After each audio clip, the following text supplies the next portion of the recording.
Namaku Nina. Aku dilahirkan dari keluarga yang berkecukupan. Hari-hariku sangat bahagia karena kedua orang tuaku selalu mengerti dan mendukung aku sampai sekarang ini.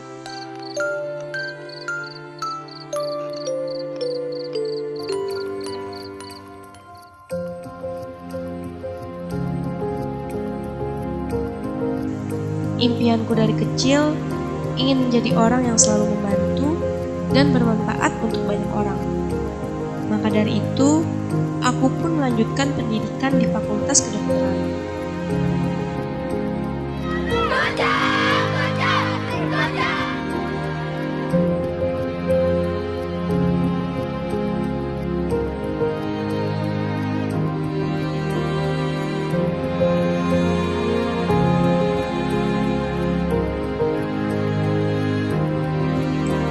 Setelah lulus menjadi dokter, sehari-hari melayani pasien di rumah sakit. Suatu hari dan keesokan harinya badan saya terasa tidak enak dan kurang fit. Saya berpikir mungkin karena kecapean. Saat seperti itu pun saya harus ada dan hadir untuk melayani pasien-pasien saya.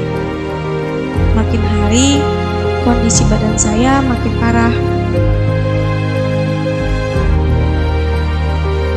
Akhirnya, saya dan Papa pergi ke praktek dokter spesialis penyakit dalam untuk konsul.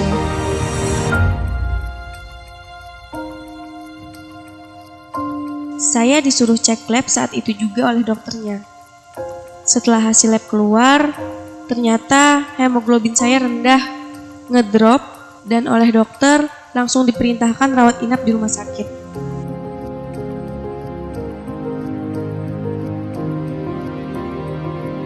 Waktu itu saya hanya berpikir kena tipes karena kecapean.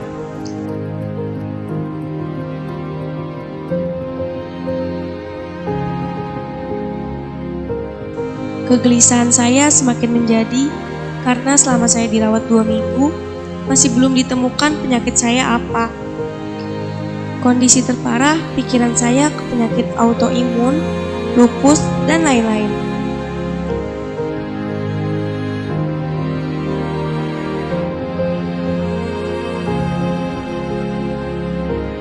Hampir setiap waktu saya gelisah.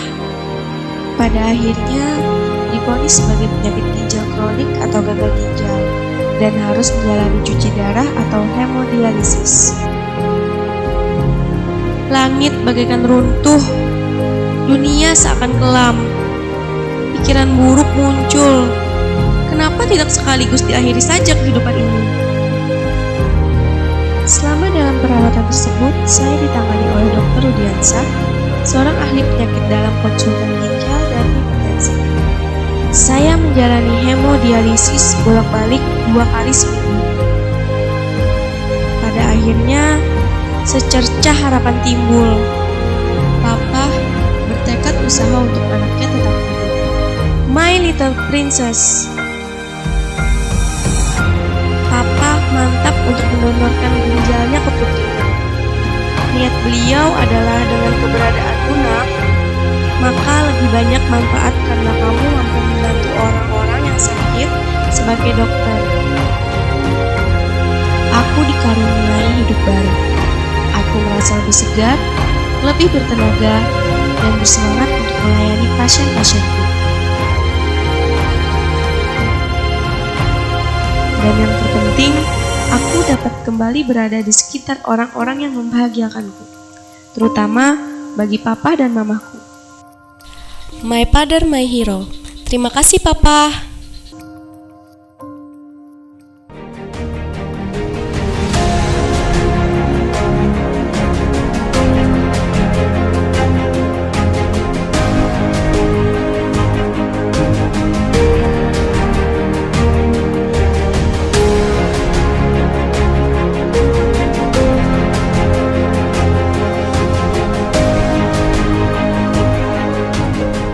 Penyakit gagal ginjal sangat banyak di masyarakat ini.